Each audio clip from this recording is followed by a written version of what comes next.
لما خلق الله سبحانه وتعالى الأرض وهيئها لنا أمرنا بالمحافظة عليها وعدم تخريبها.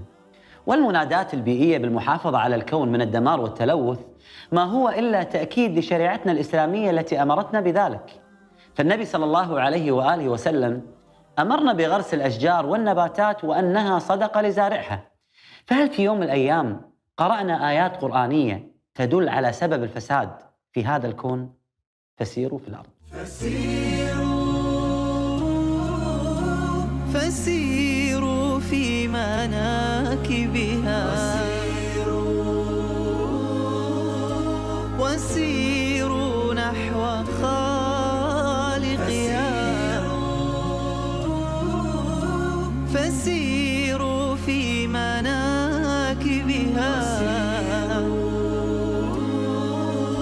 وسيروا نحو خالقها.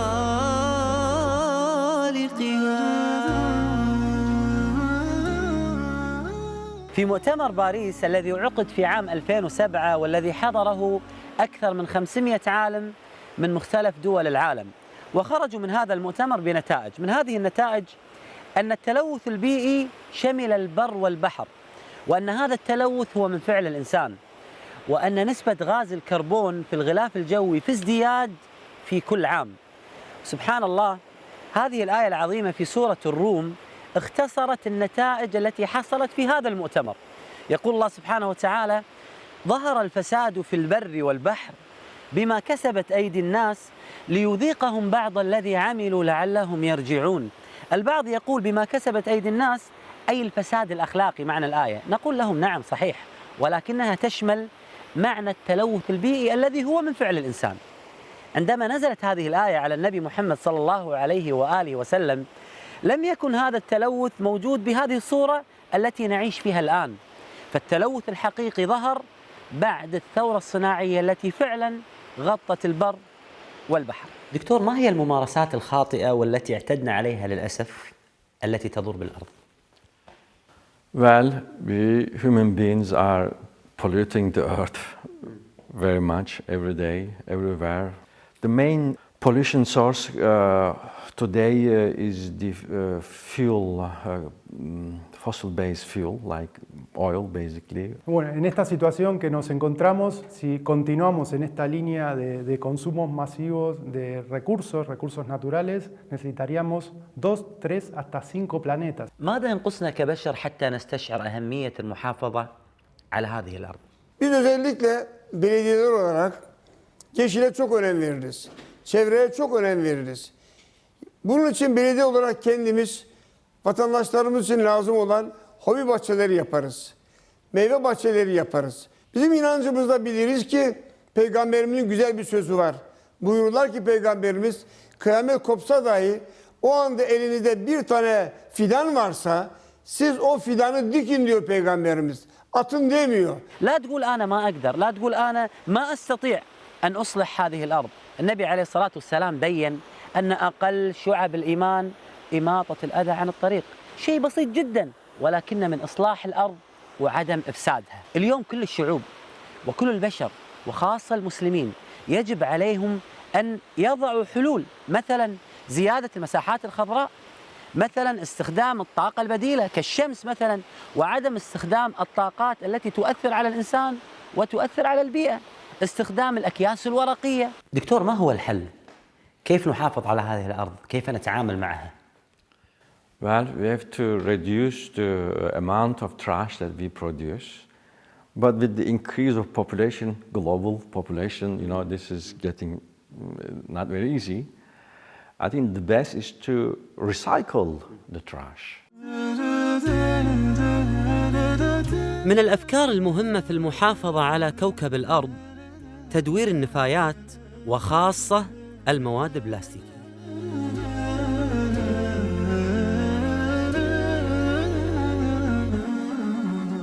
أنا حالياً في إحدى بلديات إسطنبول المختصة في جمع النفايات من أمام المنازل.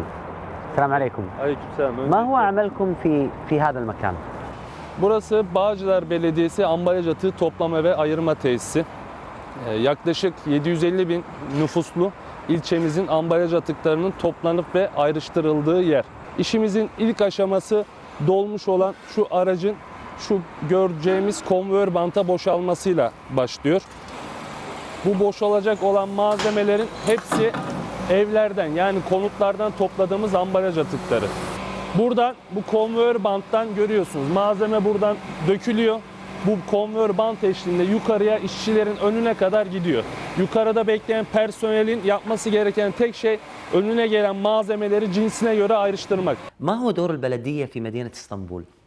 İnsanlarımızın yaşam kalitelerine etki eden hizmetleri yaparlar.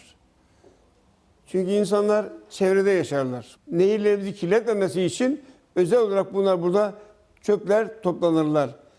Bu çöpler burada muhafaza altına alırlar. Bu çöplerin aynı zamanda bir kısmından da elektrik üretimi yapılır.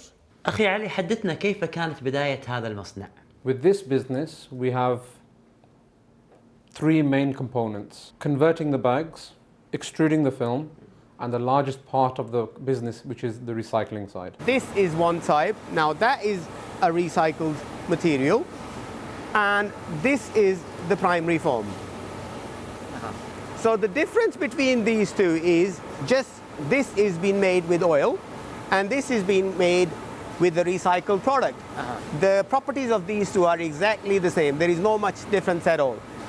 So but this is obviously comes at very, very low cost, and this is quite expensive.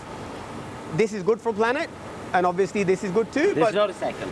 this is not recycled. Over the last 15 years, every few years, we have created what's called an integration. Before, we did not make film, so we would buy the film and make it into bags. Then we started to make the film.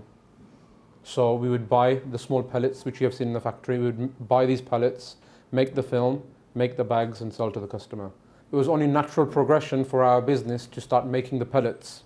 But this was a very big investment, a very big process, which was the recycling side. So we learned the recycling business, buy a recycling machine, and we started to make recycled pellet, then the film, then the bags. So the full process is now being done in-house. كيف تتم الاستفادة من إعادة تدوير البلاستيك؟ There is so many different types of plastic which are different because of their properties. There are different ways to recycle them.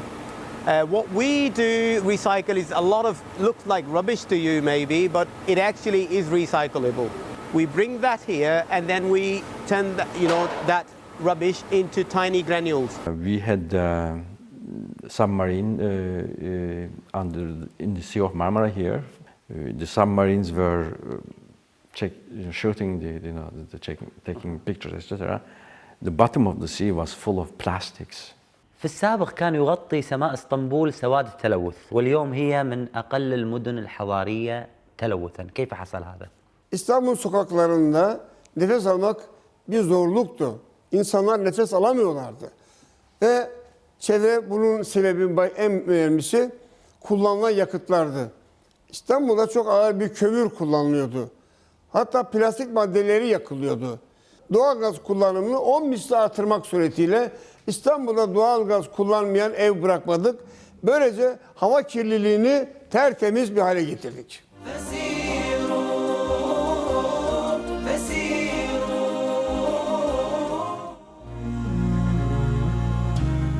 الحفاظ على كوكب الأرض ليس حكراً على الدول والحكومات. حتى الأفراد أنا وأنت نستطيع فعل شيء ولو بسيط لهذا الكون. منها فكرة المنازل صديقة البيئة.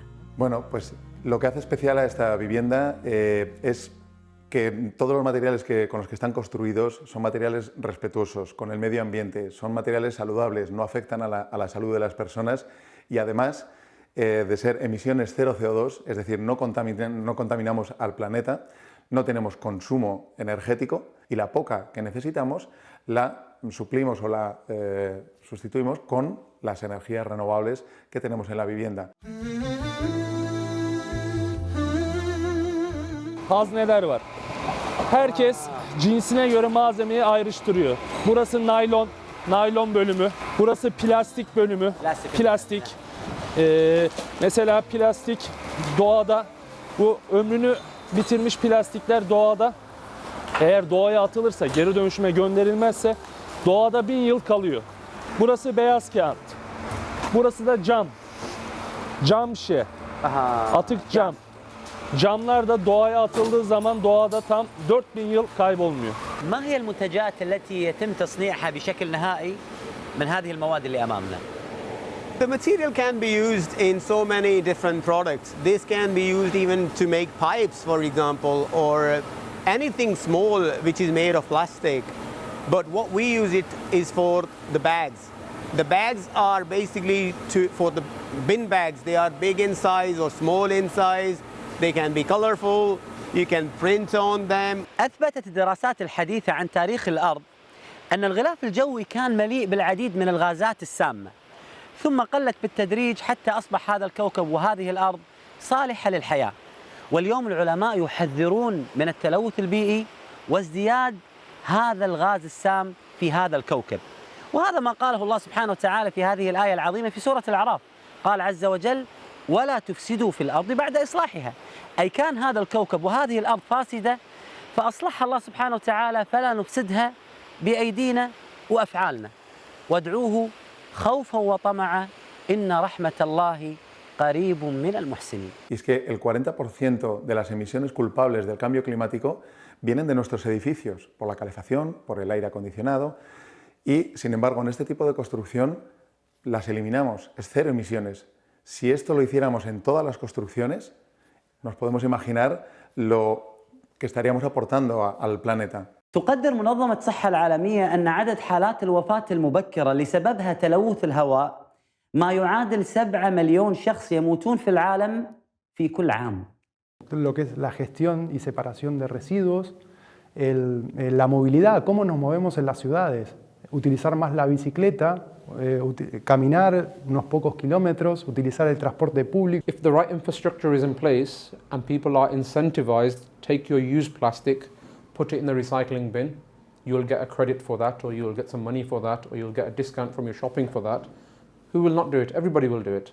People will pick up the rubbish from the street and put it into the recycling bin. The other problem with the global climate is that the destroying of the trees, especially in, for example, Amazons, which are the kind of lung of the earth, because they are producing the oxygen we need, we breathe. عندما نتدبر ونتأمل هذه الآية العظيمة في سورة الروم، ظهر الفساد في البر والبحر بما كسبت أيدي الناس ليذيقهم بعض الذي عملوا لعلهم يرجعون. نجد فعلا العدل الإلهي في هذه الآية. يقول الله عز وجل: بما كسبت أيدي الناس ليذيقهم بعض الذي عملوا. نحن الذين أفسدنا هذا الكوكب بأخلاقنا السيئة وبالتلوث البيئي الذي هو من صنع أيدينا. والله سبحانه وتعالى يقول: لعلهم يرجعون برحمته، لعلنا نعترف أننا نحن الذين أفسدنا هذا الكوكب بأيدينا ونحن نستطيع أن نصلح هذه الأرض وهذا الكوكب. فقال الله سبحانه وتعالى: وما كان ربك ليهلك القرى بظلم وأهلها مصلحون. وهنا البحار عذب وملح وعليها الفلك سار لا يبغيان كالليل ما سبق النهار ماء ونار وتفيض أنهار لتبحث عن قرار شجر له ظل وتعلوه ثمار. المتأمل في الشريعة الإسلامية وخاصة في موضوع إعمار الأرض يعلم أن أولوية الإعمار للإنسان دون التفريط في إعمار الأرض والمحافظة عليها. لذلك أخبر الله سبحانه وتعالى أن إعمار الإنسان لا يعدله إعمار حتى أعظم بيت من بيوت الله سبحانه وتعالى. فقال عز وجل: أجعلتم سقاية الحاج وعمارة المسجد الحرام كمن آمن بالله واليوم الآخر وجاهد في سبيل الله لا يستوون عند الله. فلا قيمة للعمارات والتطور دون تزكية النفوس. فقال عز وجل في آية أخرى في سورة الروم: أولم يسيروا في الأرض فينظروا كيف كان عاقبة الذين من قبلهم كانوا أشد منهم قوة وأثاروا الأرض وعمروها أكثر مما عمروها وجاءتهم رسلهم بالبينات فما كان الله ليظلمهم ولكن كانوا أنفسهم يظلمون. هو الرحمن أكرمنا وبالتفكير أمتعنا بعقل فيه ميزنا وتلكم نعمة مزداد رسول الله آواه بذاك الغار أعلاه وظل بقرب مولاه فسبحان الذي أهداه